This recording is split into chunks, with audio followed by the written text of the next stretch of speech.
இன்றைய தினம் காலை மண்டலாபிஷேகம் பூர்த்தி. மாலையிலே நமது கிராமத்தினுடைய ஐயனார் கோவில் திருவிழா. இரண்டும் ஒரே நாளிலே நமக்கு இன்றைய தினத்திலே எல்லோரும் தரிசிக்க வேண்டும் என்பதற்காக ஒரே தினத்திலே ஏற்பாடு செய்யப்பட்டிருக்கின்றது. மண்டலாபிஷேகத்தினுடைய சிறப்பு அம்சமாக மண்டலாபிஷேகத்தினுடைய பூர்த்தியிலே இறைவனுக்கு சிறப்பு அபிஷேகங்கள், ஹோமங்கள், 108 சங்காபிஷேகம் அது ஐயனாரப்பனுக்கு இன்றைய தினத்திலே செய்ய இருக்கின்றோம். பெரிய பெரிய ஐயனார் கோவிலில் தான் மண்டலாபிஷேக பூர்த்தியிலே 108 கலசாபிஷேகம், 108 சங்காபிஷேகம், 1008 கலசாபிஷேகம், 1008 சங்காபிஷேகம் இவைகளெல்லாம் இறைவனுக்கு செய்வார்கள். நமது சிறிய கிராமத்திலே சிறிய கோவிலிலே ஒரு பெரிய வழிபாட்டை செய்யக்கூடிய ஒரு பெரிய பாக்கியத்தை நமது ஐயனார் நமக்கு தந்தருளி இருக்கின்றார். நமது காடந்தேத்தி ஐயனார் கோவில் கும்பாபிஷேகம் நிறைவடைந்து மண்டலாபிஷேக பூர்த்தியிலே 1008 சங்காபிஷேகம் செய்யக்கூடிய பாக்கியம் சுவாமி கொடுத்தார். நம்ம ஊர்ல சங்காபிஷேகம்னா என்னைக்கு பண்ணுவோம்? நம்ம எல்லாருக்கும் தெரிஞ்ச சோமவாரத்துல சிவன் கோவில்ல சங்காபிஷேகம் பார்த்துருக்கோம். சங்காபிஷேகம் என்னைக்கு பண்ணலாம்னு சொன்னா சிவபெருமானுக்கு தினசரி ஒரு சங்காவது அபிஷேகம் பண்ணணும். அதனாலதான் நமது சிக்கல் நீலாயதாட்சி அம்மன், நமது கீவனூர் அட்சயலிங்க சுவாமி, இது போன்ற சிவன் கோவில்ல சிவபெருமான் கருவறையிலேயே ஒரே ஒரு சங்கு வச்சிருப்பாங்க. தினசரி தரப்போட்டு அந்த 5-6 காலங்கள் பூஜை நேரத்தில் அபிஷேகம் பண்ணும் பொழுது அந்த சங்கால ஒரு 3 சங்காவது எடுத்து அபிஷேகம் பண்ணுவாங்க சுவாமிக்கு. அதே போன்று தினசரி சிவபெருமானுக்கு சங்காபிஷேகம் பண்ணலாம். மற்ற நாட்களிலே மற்ற ஆலயங்களிலே எப்போ பண்ணலாம்னு சொன்னா, உலகத்திலேயே முருகப்பெருமானுக்கு சங்காபிஷேகம் ஒரு சிக்கல்ல சிங்கார வேலவருக்கு கார்த்திகை மாதம் வரக்கூடிய கிருத்திகை நட்சத்திரத்துல சிங்கார வேலவருக்கு சங்காபிஷேகம் உண்டு. அதே போன்று ஒரு கோவில் கும்பாபிஷேகம் நிறைவடைந்து மண்டலாபிஷேக பூர்த்தி, வருஷாபிஷேக பூர்த்தியிலே அந்த இறைவனுக்கு சங்காபிஷேகம் செய்யலாம். பெருமாளுக்கு சங்காபிஷேகம் பண்ணலாமான்னு கேட்டா செய்ய முடியாது. பெருமாளுக்கு 108 கலசாபிஷேகம் தான் பண்ணலாம். 1008 கலசாபிஷேகம் இதெல்லாம் பண்ணலாம். ஒரே ஒரு சங்கு தான் வலம்புரி சங்கால அபிஷேகம் பண்ணலாம். இது போன்ற 108 சங்கு வச்சு அபிஷேகம் பண்ணலாம்னு சொன்னா சிவாம்சமாக இருக்கக்கூடிய தெய்வங்களுக்கெல்லாம் பண்ணலாம். விநாயக பெருமான், முருகப்பெருமான், நமது ஐயனாரப்பன், அதுபோன்று மாரியம்மன், காளியம்மன், இது போன்ற தெய்வங்களுக்கெல்லாம் மண்டலாபிஷேக பூர்த்தியிலே சங்காபிஷேகம் செய்வது மிக மிக உசத்தி. எங்க ஊர்ல சங்கு கிடைக்கல அப்படின்னு சொன்னா 108 கலசாபிஷேகம் பண்ணலாம். அந்த வழிபாடுகள் எல்லாம் ஏதோ கும்பாபிஷேகம் பண்ணிட்டோம், மண்டலாபிஷேக பூர்த்தியை சிம்பிளா செஞ்சு கொடுத்துருங்க அப்படின்னு சொல்லக்கூடிய காலகட்டத்துல நம்ம ஊர் கோவிலுக்கு அப்ப எப்பதான் சங்காபிஷேகம் பண்றது? நம்ம ஊர்லயே சிவன் கோவிலே சங்காபிஷேகம் நடந்திருக்கான்னு சொன்னா நம்ம யாருமே பார்த்தது இல்லைன்னு தான் சொல்லலாம். நம்ம ஊர் சிவன் கோவில்ல சோமவாரம் அபிஷேகம் பண்ணுவோம். 108 சங்கு வச்சு சிவபெருமானுக்கே அபிஷேகம் ஆயிருக்கான்னு சொன்னா சிங்கவனத்துல என்னுடைய தாத்தா காலத்துல இருந்து எங்களுக்கு தெரிஞ்சு நடந்தது இல்லை. அதுக்கு முன்னாடி ஏதாவது நடந்திருக்கலாம். ஆனால் நமது கிராம தெய்வமாக இருக்கக்கூடிய ஐயனார் கோவிலே மண்டலாபிஷேக பூர்த்தியிலே 108 சங்காபிஷேகம் செய்யக்கூடிய ஒரு பெரிய பாக்கியத்தை கொடுத்திருக்கின்றார். சங்காபிஷேகம் பண்ணாலே ஒரு 2 சொட்டாவது மழை பெய்யும்னு சொல்லுவாங்க. அதனாலதான் கார்த்திகை சோமவாரத்துல சங்காபிஷேகம் சுவாமிக்கு எதற்காக பண்றதுன்னு சொன்னா, அந்த ஐப்பசி கார்த்திகை மாதம் மட்டும்தான் நமக்கு மழை காலம். அந்த காலத்திலேயாவது மழை பொழியணும். அப்பயும் மழை பெய்யலேன்னு சொன்னா நமக்கு அப்ப எப்பொழுதுதான் தண்ணிக்கு கிடைக்கும். அதனாலதான் கார்த்திகை சோமவாரத்துல நீர்நிலைகள் நிரம்பி இருக்க வேண்டும். நமது தமிழகம் மட்டுமல்ல, உலகத்திலே இருக்கக்கூடிய அனைத்து ஜீவராசிகளும் நீரின்றி அமையாத உலகம் சொல்லியிருக்காங்க. எல்லா நீர்நிலைகளும் நிரம்ப வேண்டும்.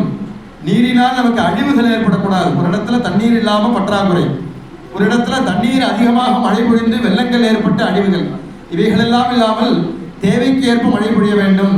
இறைவன் எப்பொழுதும் குளிர்ச்சியாக இருக்க வேண்டும், நமக்கு எல்லா விதமான அனுகிரகத்தையும் கொடுக்க வேண்டும் என்று பிரார்த்தனை செய்து நமது கிராம தெய்வமாக இருக்கக்கூடிய ஐயனார் கோவில் மண்டலாபிஷேக பூர்த்தியிலே இன்றைய தினத்திலே சங்காபிஷேகம் செய்கின்றோம்.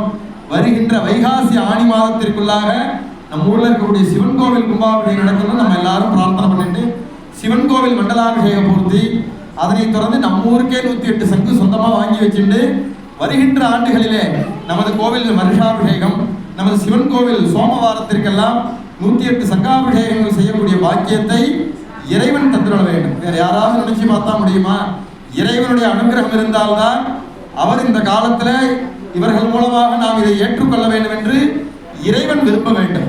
அந்த இறைவன் இன்றைய தினத்திலே விரும்பி இருக்கின்றார். அழகான கருங்கல் திருப்பணி, இது போன்று கருங்கல் கோட்டை, கருங்கல் திருப்பணி நம்மளால பண்ண முடியுமா? முன்னோர்கள் கட்டி வைத்த ஆலயத்தை ஒரு கல்லு 2 கல்ல நவத்தி மாத்திரத்துக்கு அவ்வளவு சிரமம். இதையெல்லாம் எந்த விதமான ஒரு விஞ்ஞானங்கள், அதாவது ஜேசிபிலாம் எந்திரங்கள்லாம் நீங்க சொல்றோம், இது எதுவுமே இல்லாத காலத்துல இது போன்ற கருங்கல் மண்டபங்கள்லாம் தூக்கி எல்லாமே மனிதனுடைய உழைப்பை மட்டுமே வைத்து இப்பேற்பட்ட ஒரு மண்டபங்கள் கருங்கல் திருப்பணியான ஆலயம். நம்ம திருப்பணியினுடைய பயன் சொல்லும் பொழுதே அழகாக சொல்லி இருக்கின்றார்கள். புள்ளினால் வருடம் கோடி, புதுமண்ணால் 10 கோடி, கருங்கல்லால் ஆலயம் மடாலயம் தம்மை கட்டி வைத்தார், கையிலை விட்டு அகலார்தாமே. இது போன்று கருங்கல் ஆலயம் கோவில் திருப்பணி செய்தாலோ அல்லது கோவில் கும்பாபிஷேகத்திற்கு திருப்பணிக்காக மண்ணு சிமெண்ட் பெயிண்ட் அந்த கம்பி அந்த ஸ்தபதியார் கூலி இவைகளெல்லாம் நாம் கொடுத்து வர்ணங்கள் வாங்கி கொடுப்பது, இது போன்ற திருப்பணிகளிலே நாம் நம்மை ஈடுபடுத்தி கொண்டாலும் இறைவனுடைய அனுகிரகத்தினாலே பகவான் என்ன கொடுக்கிறார்? கைலாயத்தில் நமக்காக ஒரு இடம் கொடுக்கிறாரா. நம்ம வாங்கி வச்சிருக்கிற இடம்லாம் ஒரு புடி கூட நம்மளால எடுத்துன்னு போக முடியாது. ஆனால் நம்முடைய உயிருக்கு தான் நாம் உத்தரவாதம் சுவாமிகிட்ட கேட்கலாம். நம்முடைய ஆன்மாவிற்கு இம்மைக்கும் மறுமைக்கும் பலன் கொடுக்கக்கூடியது. நமது காலத்திற்கும் நல்ல விதமாக வாழ்ந்து நமக்கு பிறகும் சந்ததிகள் நல்ல விதமாக வாழ்வதற்கும் நம்முடைய ஆன்மா எல்லாம் என்ன கதிக்கு போறான்னு சொல்லுவாங்க, அப்படியெல்லாம் இல்லாமல் நல்ல கதியை அடைந்து நம்முடைய ஆன்மாவிற்கு கைலாயத்தில் சிவபெருமான் ஒரு இடம் கொடுக்கிறாரா, கோவில் திருப்பணிக்கு உதவி செய்தார். அப்பேற்பட்ட திருப்பணியை முன்னோர்கள் கருங்கல்லால் கட்டி வைத்திருக்கிறார்கள். அதை 12 வருடத்திற்கு ஒரு முறை நாம் புனரமைத்து திருப்பணி செய்ய வேண்டும். நமது சிவன் கோவிலிலே புதிய மண்டபம் வருஷ பிறப்பிலே புதுசாக மண்டபம் போட்டாச்சு. திரும்ப இந்த வருஷம் நம்ம பெருமைக்காக சொல்லப்படாது. இந்த கோவில் கும்பாபிஷேகத்தை கந்தவேல் ஐயா அவர்கள் குடும்பம் கிராமவாசிகள்லாம் ஒன்னா சேர்ந்து செஞ்சோம். நம்ம போன வருஷமே நமது கோவிலுடைய சிவன் கோவில் கும்பாபிஷேகம் செய்ய வேண்டும் எல்லாரும் ஆசைப்பட்டோம்.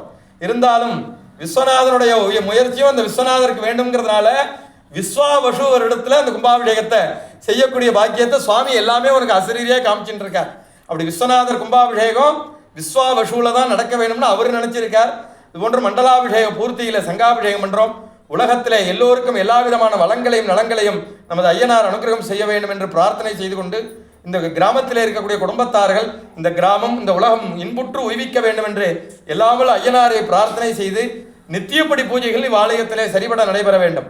கும்பாபிஷேகம் பண்றதுன்னு சொன்னா 12 வருஷத்துக்கு ஒரு தடவை கோவிலை பெயிண்ட் அடிச்சு கும்பாபிஷேகம் பண்ணிட்டா போதுமானா அதனுடைய அடிப்படை இந்த மண்டலாபிஷேக பூர்த்தி இந்த 45 நாள் இதெல்லாம் எதற்காகன்னு சொன்னா கும்பாபிஷேகத்தினுடைய பூர்த்தி தான் இன்றைய தினத்துல. ஒரு கும்பாபிஷேகத்தை முழுசா தரிசனம் பண்ண பலன் ஒரு பூர்த்தியிலே நாம் வழிபாடு செய்தால்தான் நமக்கு கிடைக்கும். அப்படி கும்பாபிஷேகம் பார்க்காதவங்கெல்லாம் இன்னைக்கு வந்திருந்தாலும் சரி, இல்லை இந்த கும்பாபிஷேகம் மண்டலாபிஷேகத்துக்கு போக முடியலன்னு எங்கேயாவது இருந்து நினைச்சு கொண்டிருந்தாலும் சரி, அவர்களுக்காகவும் நாம் பிரார்த்தனை செய்வோம். இந்த மண்டலாபிஷேகமும் சரிவர நடைபெற்றால்தான் ஒரு கும்பாபிஷேகம் முழுமை பெறும் என்று சொல்லுவார்கள். அப்படி கும்பாபிஷேகத்தினுடைய பூர்த்தியிலே இறைவனுக்கு நாம் உயர்ந்த வழிபாடு சங்காபிஷேகம் செய்கின்றோம். இறைவன் எல்லா விதமான வளங்களையும் இந்த கிராமத்திற்கும் உலகத்திற்கும் அனுகிரகம் செய்ய வேண்டும் என்று பிரார்த்தனை செய்து கொண்டு இப்பொழுது 108 சங்கிற்கு பூஜை செய்திருக்கின்றார்கள். கலசா பூஜையோடு கூட இப்பொழுது தீபாராதனை செய்வித்து அதனைத் தொடர்ந்து அக்னி காரியம் நடைபெறும். அதே நேரத்தில் நமது ஐயனாரப்பனுக்கு சிறப்பு அபிஷேகம். இந்த 48 தினங்கள் 50 தினங்களா நல்லெண்ணையும் பாலும் அது போன்று சந்தனாய் தைலம் பால் இவைதான் நம்ம சுவாமிக்கு அபிஷேகம் பண்ணியிருப்போம். முன்னாடியே கும்பாபிஷேக நேரத்திலே சொன்னோம், இந்த மருந்து யந்திரம் சுவாமி மூன்றும் ஒன்றோடு ஒன்று கலக்க வேண்டும். அந்த ப்ராசஸிங் நம்ம ஏதாவது ஒரு பொருளை இன்னைக்கு விஞ்ஞானத்தில் சேர்த்தா கூட அது அந்த ப்ராசஸ் ஆகிறதுக்கு அது வினை புரிந்து நமக்கு வேறு ஒரு பொருளாக கிடைப்பதற்கு எடுத்துக்கொள்ளக்கூடிய காலத்திற்கு ஒரு டைம் நமக்கு வேணும். அதுபோன்று இந்த யந்திரம் மருந்து சுவாமி அந்த பீடம் இவைகள் எல்லாம் ஒன்றோடு ஒன்று கலந்து இறை சக்தி தெய்வ சக்தி மிகுதியாக இன்று முதல் நமக்காக அருளாட்சி செய்வதற்காக காத்து கொண்டிருக்கின்றது. அதற்காக தான் அந்த மருந்து முறிஞ்சிடக்கூடாதுங்கிறதுக்காக தான் இளநீர் போன்று வேறு எந்த பொருளும் நமக்கு அபிஷேகம் பண்றது கிடையாது. பசும்பாலும் அந்த நல்லெண்ணெய் அல்லது சந்தனாய் தைலம் தான் சுவாமிக்கு சாத்தி அபிஷேகம் பண்றது. இன்றோடு இந்த மண்டலாபிஷேக பூர்த்தி 50 தினங்களை நாம் இன்றையோடு பூர்த்தி செய்கின்றோம். சுவாமிக்கு இன்னைக்கு எல்லா விதமான அபிஷேகமும் கோவில்ல சுவாமிக்கு எல்லா அபிஷேகம் பண்ணுவோம். இன்னையிலேருந்து சுவாமிக்கு அந்த தைல காப்பு சுவாமிக்கு கோவில்ல தைலங்கள் நல்ல தைலமா சுவாமிக்கு சாத்தணும். நல்லெண்ணெய் நம்ம வீட்டில் என்ன சாப்பிட்றோமோ அது போன்று அந்த நல்லெண்ணெய் எடுத்துட்டு வந்து கோவிலில் ஒரு ஸ்பூனு விளக்கேற்றினாலும் போதும். லிட்டராக நிறைய பெரிய பெரிய பாட்டிலில் ஸ்டிக்கர்லாம் ஒட்டி இன்னைக்கு விற்கிறாங்க. அதெல்லாம் வாங்கிட்டு வந்து வீட்டிலே ஏற்றினோம்னா நமக்கே மூச்சு திணறல் ஏற்படும். நல்லெண்ணெய் ஏற்றினோம்னு சொன்னால் அதுலேருந்து ஆக்சிஜன் கிடைக்கும். விளக்கெண்ணெய் சுத்தமான விளக்கெண்ணெய் வாங்கி ஏற்றினோம்னு சொன்னால் சுவாசிக்கிறதுக்கு நல்லா ஆக்சிஜன் வெளிப்படும் அதுலேருந்து. அது போன்று வேப்பெண்ணெய் இழுப்பெண்ணெய் இவைகள் எல்லாம் இன்னைக்கு ஏதோ என்ன 5 எண்ணெய் கூட்டுன்னெலாம் சொல்லி விற்கிறாங்க. அதெல்லாம் வாங்கி நெய்ங்கிற பேருக்கு ஏதோ வைக்கிறாங்க. அதெல்லாம் போட்டோம்னு சொன்னால் கோவிலில் போனோம்னா பெரிய கோவில்களுக்கு போனால் எல்லாரும் நிறைய விளக்கு ஏற்றுறாங்க. ஏற்றினோம்னா அங்கே உள்ளே போனோடனே நமக்கே மூச்சு திணறல் ஏற்படும். காரணம் அந்த விளக்கிலிருந்து ஏற்படக்கூடிய புகை. நல்லெண்ணெயோ இழுப்பெண்ணெயோ அது போன்று விளக்கெண்ணெயோ இது போன்று நல்ல நெய்யோ நமக்கு ஏற்றினோம்னு சொன்னால் அந்த இடத்துல சுவாசிக்கிறதுக்கு இருக்கும். சபரிமலைக்கு எல்லாரும் போகிறோம். நம்ம ஊர் ஐயனார் கோயிலுக்கு இன்னைக்கு யாரும் வருவதற்கு நமக்கு தடை கிடையாது. எல்லாரும் ஐயப்பனை பார்ப்பதற்கு கோவிலுக்கு வரோம். சபரிமலைக்கு போகிறோம். சபரிமலைக்கு போகும் பொழுது அங்கே என்ன எடுத்துட்டு போகிறோம்? தேங்காயில் நம்ம 40 நாள் விரதம் இருந்து பசு நெய்யை உருக்கி அதில் நெய்யை விட்டு எடுத்துன்னு போகிறோம். அந்த ஐயப்பன் கோவிலுக்கு போனோடனே இங்கேருந்து 48 மைல் அந்த காடுகளில் நடந்து போய் இல்லை சின்ன பாதையில் போனாலும் நடந்து போனோன்னே போகும்பொழுது அவ்வளவு சிரமங்கள் இருக்கும். அந்த 18 படியை கடந்து சன்னிதானத்துக்கு போனோடனே போயிட்டு வந்த எல்லாருக்கும் அதனுடைய அனுபவம் தெரியும். போன உடனேயே நமக்கு ஒரு பெரிய மூச்சு விடாமல் இருந்த திணறின்று இருந்த நம்ம ஃப்ரீயாக மூச்சு விடுற மாதிரி ஒரு நிம்மதி கிடைக்கும். அது எங்கேருந்து கிடைக்குதுன்னு சொன்னால் சுவாமிக்கு பண்ணக்கூடிய அபிஷேகம், அந்த சன்னிதானத்தில் ஏற்றக்கூடிய நெய் தீபம்.